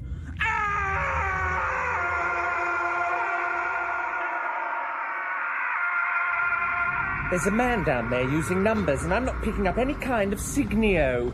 I think he's a non-in-bed. He's not from this corner. Does his muggle match with any on the ream? He's a complete out-about flower. The alpha scans confirmed up his nomenclium. It's Bernie. Oh, this could be peak. We haven't had a non-in-bed in the Crucible for years. That's tonight's broad ram conquered. I better flay you down and report him. How do I look? You look galvanamic. Total prime light. It's your turn next. Where are me wings? Ah. I'll dither dampen you direct to the cliff on the sub-EDO Triad's roach pod. Just you try and I'll slap you. Ballo! Steady, love! Number 334177112. Don't forget to buy red and blue. So you've rented this space? I've bridged a coactive lozenge, Bernie. All right, coactive lozenge then. And you've been trying to get punters to visit an interactive mock-up of Mitcham bus garage at the end of the 20th century. No wonder they're about to pull your plug. Every scran I've got into this. You're one sad git. Rouge, please, for 2 people. Oh, that's all we need now. You're an out-about flower and my lozenge has failed. We're for the prime light now. Amazing. 2.5 centuries of civilization and people still talk absolute bollocks. Spikier Basementy and Bernie, you are under light. You know the penalty. Spikier Basementy, on behalf of the Crucible moderators, I, puny troll fearless, am pleased to tell you that your lozenge has been chunkled over. Bernie? Yeah? Bernie, you are not in bed. I know Mummy's let me stay up late. That's a capitular discord. I don't have to remind you, that carries a trip to fornication. Sounds great. No talking. Confessor on the prime gram only. Hooey, love, do I have feed? Can I will down the next time pie? In 2. Okay, stand by. Your story could be made into news for tomorrow. We're pulling up next to a tactile projection of Mitchum bus garage, 235 years after the original was pulled down. Bernie will stick out in this century like a Baker-like jockstrap. Herr Grubman, I have to find him. Stay here and don't let anyone on. I'll be as quick as I can. Remember, don't let anyone on. I will do what you ask. So, it's just you and me, my waddling wonderbox.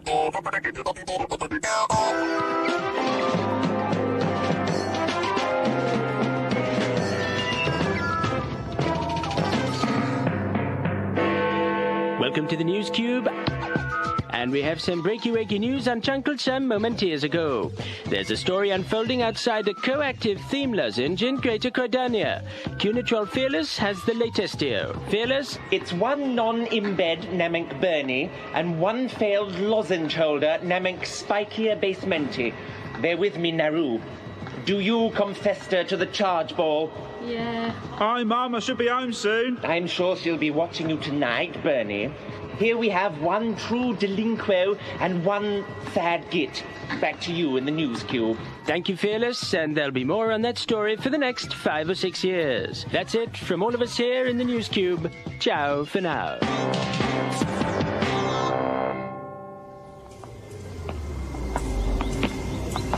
Bernie, old chap, at last. Conductor, thank God you're here. How did you find me? Look in your pocket. A gentleman's relish? It acts as a temporal beacon. I'm glad it does something, because it tastes like shit. What are you with these two? They're both under my pressurity. I've got the placement in prime light. Another security guardian. Why didn't you say that before? Follow! What did you tell him? I told him that you were under contract to another security guardian. Security guardian? I'll explain later. We better go before you attract any more attention. They won't ever leave us alone now. We'll be prime light for years. Conductor, this is Spike here. Are you the owner of this micro theme park? Yes, the Mitchum Bus Garage Experience. Have a flair. I've never seen anything so pathetic. Mitchum is spelled with an A, not a U. Wow! This is a real Routemasters bus, in immaculate conditio. I could make my lozenge really stand out with one of these. This bus is not for hire, Spike here. Look, where are you all tilted? As far away from this Arndale hellhole as we can get. Could I flyer down with you? There's nothing for me here but Famio and fly on the forward specials. I'm defunct, spiked up, well creamed. Well, I don't see why not. Climb aboard. Come on, Bernie. The time bus is leaving. Could I interest you in a 3-year Syndicatel series of prime lights? 17712. Don't forget. Where have they gone? Oh, follow!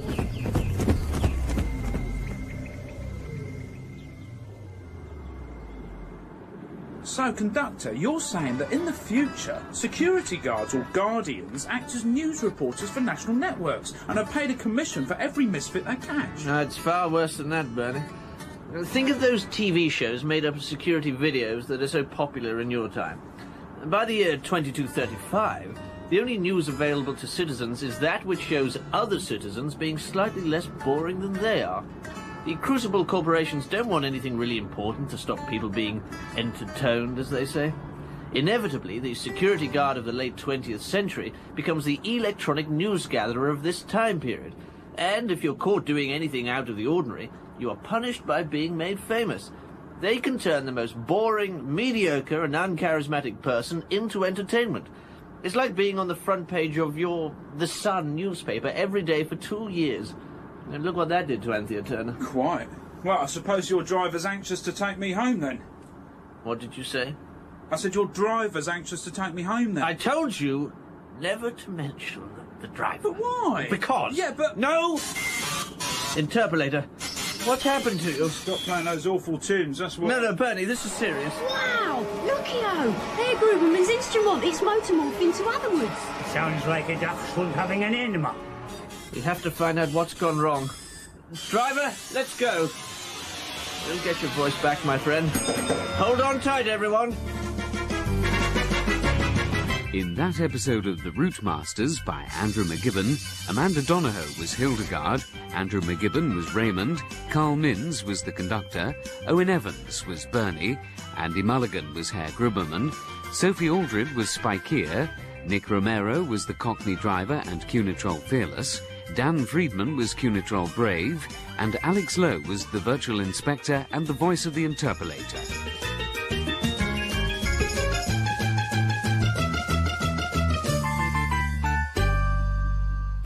The theme tune was written by Ozzy Temple and other original music by Nick Romero. Additional material was written by Rob Colley and Kevin Greening. The programme was produced and directed by Julian Mayers.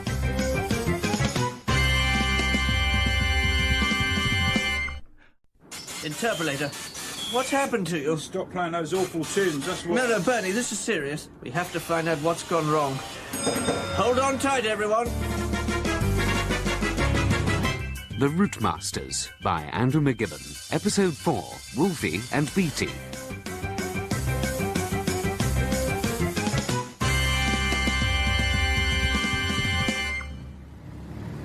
Can't see a damn thing in this cloud.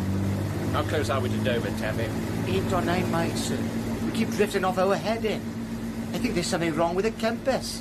Well, perhaps if you removed your magnetized picture of Vera Lynn from behind it, we might be able to find magnetic north. You come to choir practice tonight, sir? Sorry?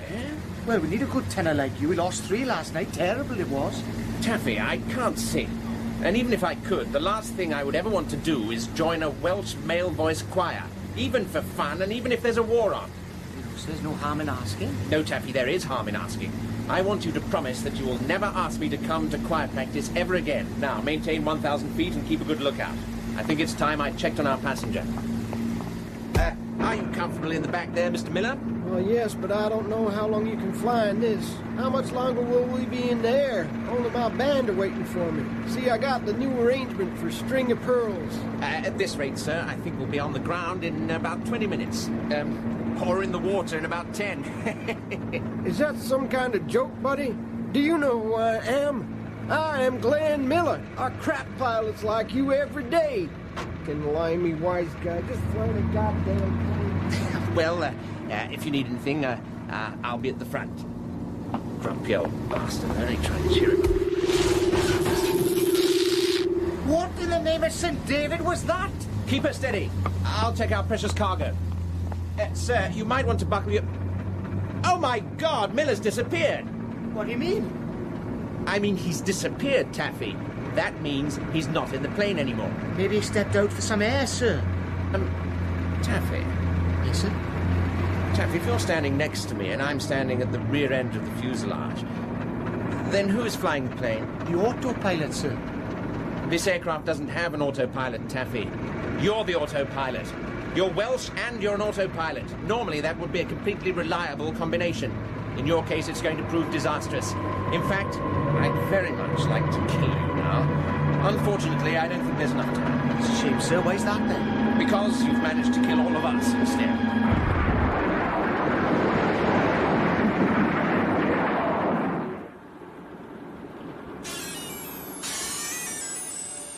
My poor interpolator. What could have happened?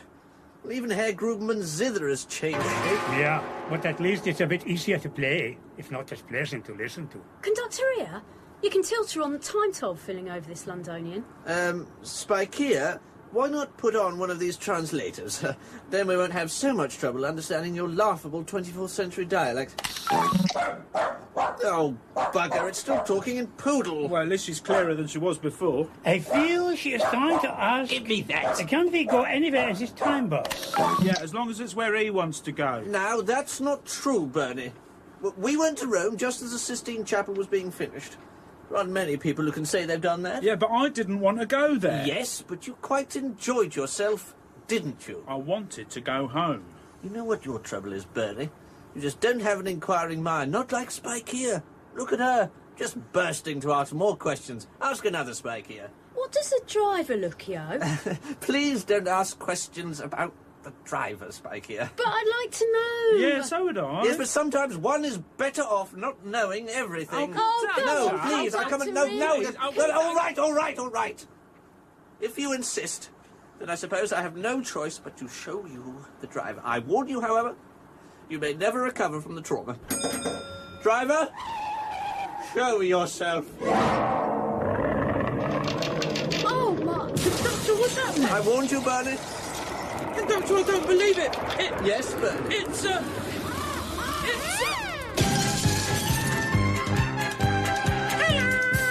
a glove puppet. Yes, I'm sorry, but they insisted, driver. Are you trying to tell me that the driver of this time bus is a glove puppet? He may look like a glove puppet to you, but far into the future, glove puppets are able to perform many useful functions without needing to be operated by an untalented and unfashionably dressed sidekick. He has in his soft woolen head the knowledge of an infinite number of time routes. Yeah, but how does he reach the pedals? Doesn't need to, Bernie. The driver works with the interpolator. They are linked together by a catalytic relativity assimilation parallel. Crap! Yes. Anyway, if you two have finished gawking, driver? Yes? It's time to go back into your cab. Oh, no! No, come on. Come on, don't be difficult. Sing a lullaby. You want everyone to sing you a lullaby. Yeah. I haven't got time for this, driver. Come on, back in your cab at once. No, I won't. Interpolator. I obey. Back to my cab. Bye-bye, drive. Wiedersehen. Bye-bye. That, ladies and gentlemen, is our driver. He may not look like much, but he knows where we're going and how to get us there. This whole incident has been very embarrassing. Never ask me about the driver ever again. Do you understand? Yes, conductor here.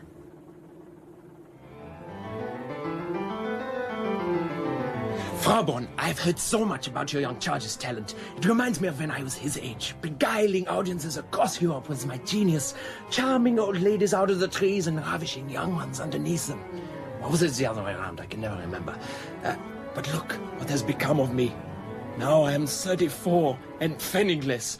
It embarrasses me to say that teaching young Beethoven for whatever you can afford to pay me means more than anything else at the moment. Oh, well, I'm very sorry to hear that. But what I have in mind could help us all to make a lot more money. Anything that could make us a lot of money would be welcome. But I will not kowtow to those in authority, or craft music specifically for their liking. I live to compose, Hilderghast. I do not live to make money. I promise you, my idea will allow you to compose and make money. But enough of this. I would like you to meet your new partner. Ludwig, you can come in now. Ludwig! Wolfgang, please excuse me while I find out where he's gone. What's the matter with you, jello nibbler? Did you not successfully transfer into the body of Beethoven? Yes, Hildegard, but you made it very clear to me that Beethoven was deaf. So if you call my name, I'm hardly going to come bounding through the door, am I? Beethoven went deaf in his 30s, lentil brain. Yeah. At the moment, he's 16 and a little hard of hearing, that's all. So what do I do with this? You're meant to stick it in your ear, not play notes on it. You don't need it anyway. He's waiting to see you. Don't make an idiot of yourself. Convince him that Beethoven collaborating with Mozart is a brilliant idea. Okay. Hi, you must be Wolfgang Amadeus Mozart. I answer to that name. My name is Ludwig van Beethoven, but you can call me Raymond. Oh, give me strength. It doesn't sound anything like a zither. It has no tone. And what of your sweet and charming interpolator? What's that happened? Clearly a profound and far-reaching alteration of musical harmony has taken place. Somewhere along the timeline, a number of different musical elements which would normally have developed over centuries appear to have been removed. The result? A total implosion of polyphony, a disgusting and disgraceful insult to the ears. What, you mean like a Steps concert conductor? Bernie. And I suppose Ray and Hilda are the star presenters of this disaster? Almost certainly. I know, my friend, but we will get your voice back. In the meantime, run your revision.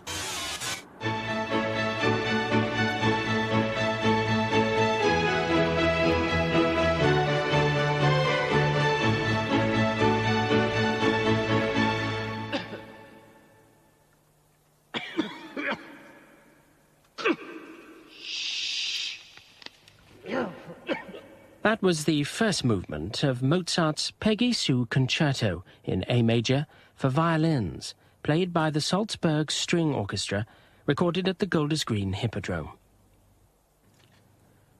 Well, now on Radio 3, the composer Beethoven, only 17 when he mysteriously disappeared from Vienna in 1791, nevertheless found time in his short life to collaborate with a number of composers, including an unknown American. The result of this particular union was entitled Moonlight Sonata.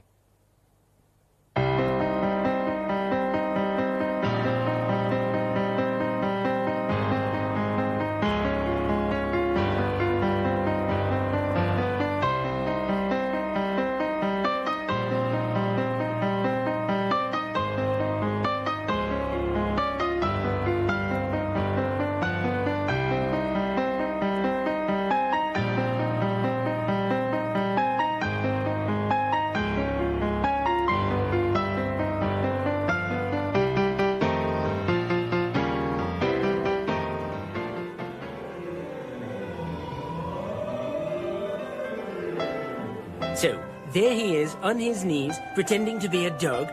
Anyway, I throw this stick into the woods, but he's not moving.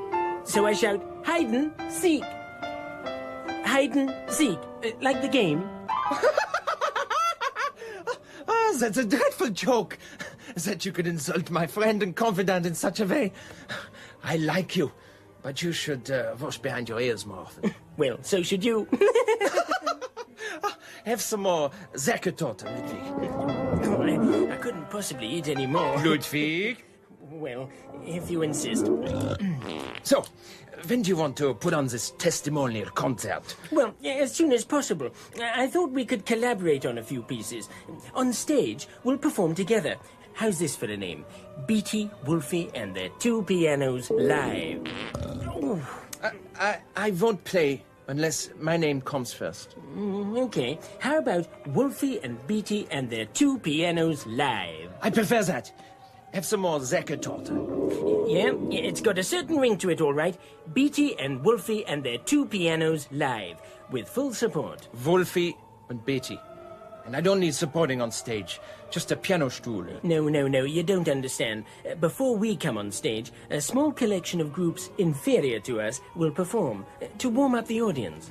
Then what happens? Well, then the stage goes black. A spotlight slowly opens up to reveal my piano. What? Your piano. Then another reveals mine. The crowd starts to roar. You and I walk on stage. The audience goes mad. You can hear their noise ringing in your ears, which is quite a relief when you suffer like I do from tinnitus. Then we sit at the keyboard and knock 'em dead. And where in Vienna will we perform these stylish duets? Well, we're not performing in Vienna. Not performing in Vienna? Where else is there to perform? Well, we'll be playing in a new town, high in the mountains, and far into the future. High in the mountains? Where? Oh, don't worry about that. Hildegard's got all that sorted out. You know that tangy raspberry sauce you serve with your Säcketorte? Säcketorte. Yeah, it really plays off the flavor of the cream cheese. Delicious, if somewhat heavy. Raspberry sauce. Don't be ridiculous.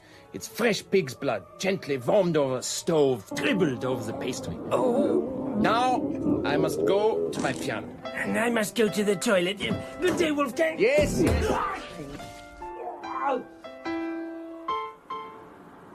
May I say, conductor, how comfortable these little seats are up here.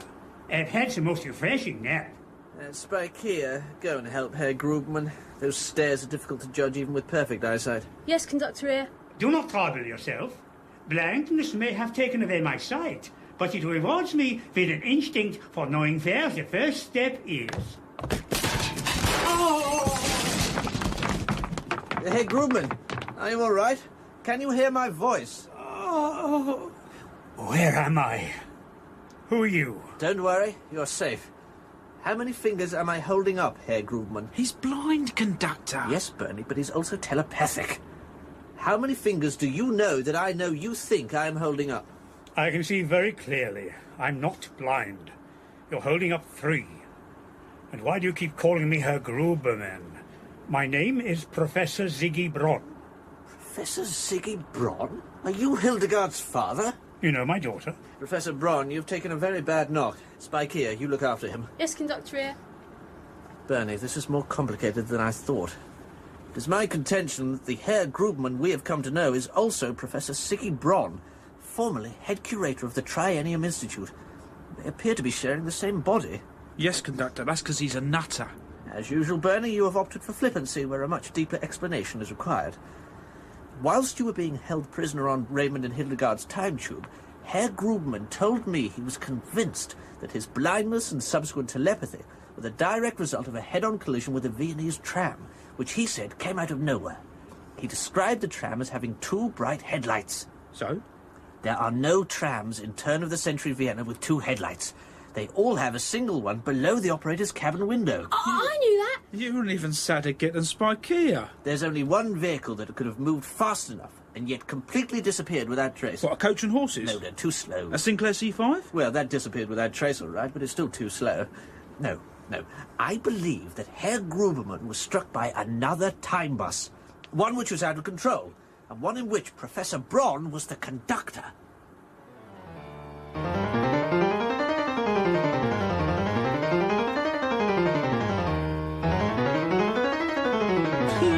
will you stop just for a few minutes? I can't hear myself think. Hildegard, I must be allowed to practice my scales. After all, I am an artist. The man whose body you're occupying is an artist. You are not an artist. You are a jelly chopper. Not a very convincing one at that.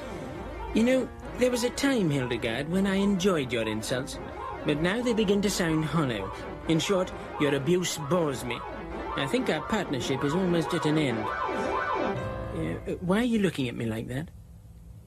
Put your hands back on the keys. No, I've done enough practicing for today. Put them on the keys. No, Hildegard, please. Put I didn't... them on the keys. Ow! That hurt! Will you do it again? Now shut up and listen to me. In a few hours, the greatest concert the world has ever seen will begin. You, in the body of Beethoven, on stage performing new collaborations with Mozart, live. It'll be magnificent. Now, have you done what I asked? Oh, yes. I think you'll agree, Hildegard, that I've assembled a unique collection of formidable talents. Only an eclectic and diverse range of quality artists could seriously complement myself and Mozart on stage tonight. I know you won't be disappointed. Oh, and could I ask a special favour? Yeah? Don't let the support trough their way through our beer and sandwiches. Ow! Melonhead. Now, does little Wolfie know where he's playing tonight? Well, I mentioned a concert venue in the mountains. He seemed a little confused. So he should be. The 167,000-seater stadium in New Geneva will literally take his breath away. Uniting Mozart and Beethoven on stage in the year 3012 will take the world's breath away. Yes. Right, we leave in 1 hour. You look disgusting. You go and get dressed. Oh, and wash behind your ears. If you really are Professor Braun from the Triennium Institute, what were you doing in 19th century Vienna? It may surprise you to know, but I was once what you are, a Routemasters. The interpolator is not itself just now. Please continue. After one trip, my time bus developed a mechanical fault, forcing me to stop near the Triennium Institute, the greatest museum ever built. You'll find everything there, from the pyramids to Stonehenge, from the Dead Sea Scrolls to the Blue Peter time capsule. The Blue Peter time capsule? Yeah, centuries from your time, Bernie, the Blue Peter time capsule becomes a sacred and revered object. Do go on, Professor. I joined the Institute as a curator, fell in love with a paleontologist called Brunhild, and gave her a daughter, Hildegard. So why didn't you live happily ever after? We did, for a while. Hildegard became an archaeologist and then head curator of the Institute. I was so proud of her. She was in her element. It became her life. And then one day, the unthinkable happened. Man City won the FA Cup. Bernie, they won 3 years running in 2017. God. Now, I think the professor is referring to the Mont Blanc earthquake of 3011. In just 3 minutes, 50,000 years of heritage lay ruined under alpine rock. Hildegard was beside herself. She demanded that we go back in time to replace those exhibits with items ferried from before the earthquake. When I refused, she became incandescent with rage and stormed off. The following morning, she disappeared, taking a temporal beacon from my time bus. Which she used to flag down Raymond. I still don't understand, Professor. If you are from the 30th century, how can you be occupying the body of a blind zither player from 19th century Vienna? I managed to make some hasty repairs and followed her and Raymond to Vienna, but the time bus overshot its stop. I got out, secured the gravichromatic drive vectors, closed the breech port, and terminated the dihedral resonator. So what happened? I forgot to put the handbrake on. Ah. The bus took off, hitting me full on, and accelerated into the future, where a split second later it struck Herr Gruberman before disappearing for good. In that spatial breach, our two personalities were instantaneously fused. Yeah, so when you fell down the stairs, it was Herr Grubman who fell unconscious, allowing you, Professor Braun, to emerge as the dominant personality. We're almost time-told to open a venial pipe chance, conductor here. What's wrong with her? She's from Mitcham. It looks like we're approaching our destination. Professor, you're familiar with the controls of a time bus. What do you make of these? Very nice, but it's not my kind of thing. No, not those. These. If your readings are correct, we're pulling up near the giant New Geneva Amphibowl, somewhere around 3012, the same year as the Triennium Memorial Concert. It was organised to raise funds for the reconstruction. Well, according to the interpolator, Raymond and your daughter are in there, and I'm sure they're not here to sell ice cream.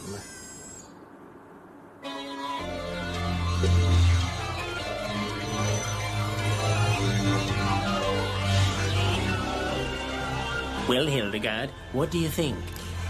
I'd hardly call Glenn Miller eclectic, diverse, and formidable. Is this the best you could find? Well, his appeal lies with the mature end of our audience.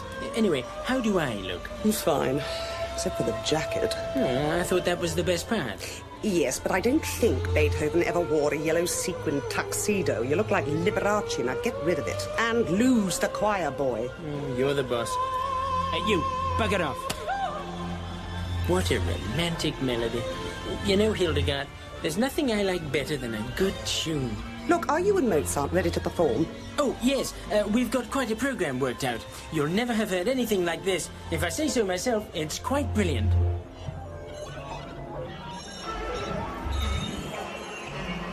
Getting the interpolator to reproduce these access all areas backstage passes was a masterstroke, conductor. Maybe, but this place is vast. Even using the portable interpolator's proximity radar, it could take us hours to find them. Conductor here? Look here! Look here! Spike here. You've already had an ice cream and a balloon. No, conductor. Look at what's written on the T-shirts. Wolfie and Beatty and their two pianos live, featuring Glenn Miller, Buddy Holly, Richie Valens and Puff Daddy. Well, I've heard of the others, but who are Wolfie and Beatty? Mozart and Beethoven. Hilderghast was passionate about them. Passionate enough to put together something as audacious as a concert featuring Beethoven and Mozart? And there's only one person who could assemble such a tasteless selection of support acts. Raymond.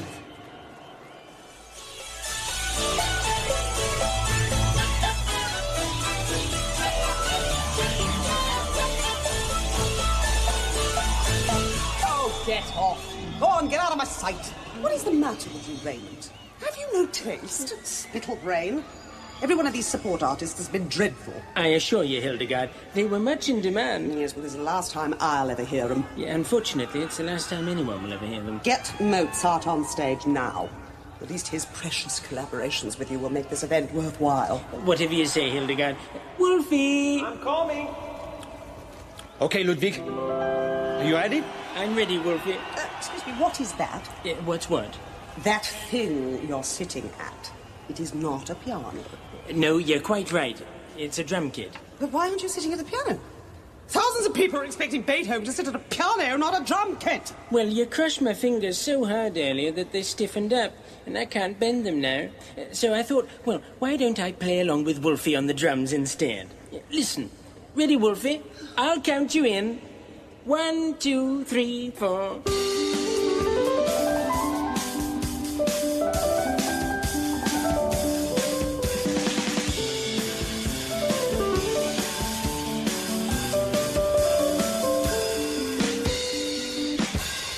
What do you think, Hilderghast? No, Hilderghast? No. Hilderghast? Daddy? Hilderghast? Raymond. Raymond? Daddy? Bernie. Hilderghast. Raymond. Mummy? Hilderghast? Raymond. Raymond? Daddy? Raymond. Mummy? Conductor. Haven't we been round this once? What are you doing, Hildy? It's time to go. We're being upstaged. Hilderghast, what's happened to you? Why are you doing these things? I have to go, Daddy. No, stay with me. This is our home. We'll build a new institute together. Please let me go. Daddy, let me go! Hilderghast, no! How? Oh, no. He's gone and cracked his head on my flask, Hilderghast. I'm leaking out all over the stage. I'm so sorry, Daddy. It's too late now. It can never be like it was. Oh, the smell! Oh, my head. Is that your voice I can hear, Bernie? Herr Gruberman? But a moment ago you were the professor. Oh, it's the knock. It must have reawakened your side of the personality. Now, Bernie, would you mind awfully scooping some of me leakage into that ashtray? We haven't time for this motor membrane. Well, just try and keep it damp while I'm away.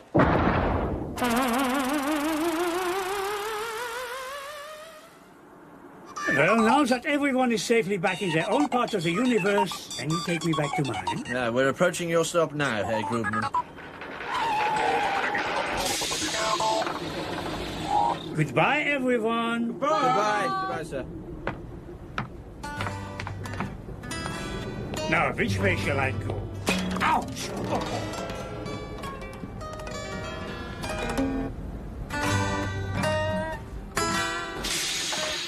Conductor, I think you should have told him where he really was. I mean, he won't know his way around Vienna in 1948. He won't need to, Bernie. An hour after I dropped him off, his dreadful zither playing came to the attention of a British film director. I think he's about to change his name to Anton Karas. What about you, Spike-Here? Oh, let me tilt her all over you, conductor here. I think she's got the hots for you, conductor. Oh, yes, yes, please. Well, she's an anorak bus spotter from 24th century Mitchum. Someone's got to look after her, I suppose. Yes. What happens to me, conductor? Well, that's up to you, Bernie. But I am a man of my word. Here we are, old chap. This is where you got on. What? You're going to dump me here, then? Oh, don't worry. There's another bus right behind. Goodbye, old chap. Goodbye, conductor.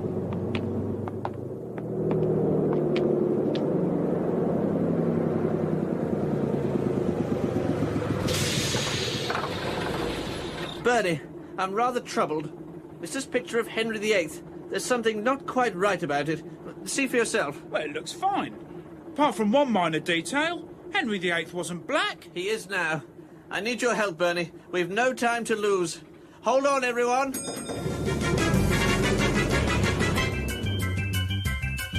In that episode of The Routemasters by Andrew McGibbon, Amanda Donohoe was Hildegard, Andrew McGibbon was Raymond, Carl Minns was the conductor, Owen Evans was Bernie, Andy Mulligan was Herr Gruberman, Sophie Aldred was Spike-Here, Nick Romero was Mozart and the pilot, Dan Friedman was Glenn Miller, and Alex Lowe was Taffy. The theme tune was written by Ozzy Temple and other original music by Nick Romero. Additional material was written by Rob Colley and Kevin Greening. The programme was produced and directed by Julian Mayers.